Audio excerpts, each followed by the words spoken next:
Mga bro, isa na namang makasaysayang araw para sa Philippine Navy dahil dumating na sa bansa ang ikalawang Miguel Malvar-class frigate mula South Korea, ang future BRP Daegu Silang FFG-07. Ayon sa Navy, ito ang pangalawang modernong barko sa klase nito at isa sa inaasahang magiging gulugad ng ating naval modernization.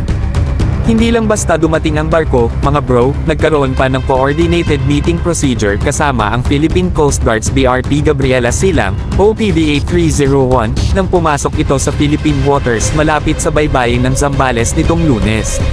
Para itong simbolo ng pagkakaisa at pagtutulungan ng dalawang maritime forces natin sa pagbabantay ng karagatan.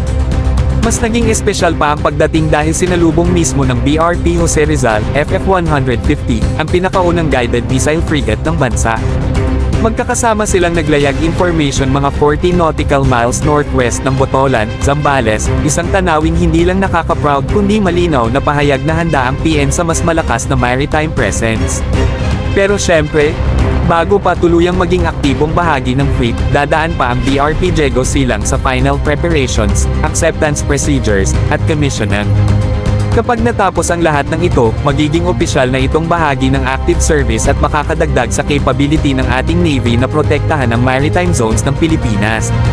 Mga bro, hindi lang ito dagdag barko, ito ay dagdag lakas, dagdag respeto, at dagdag kumpiyansa para sa PN. Ang bawat bagong frigate ay hakbang patungo sa mas modernong hukbong dagat, handang humarap sa hamon ng West Philippine Sea at iba pang banta sa ating maritime security. At syempre, ang pangalan nitong Daegu Silang ay hindi rin basta pangalan lang, isa itong paalala ng katapangan at paglaban para sa bayan.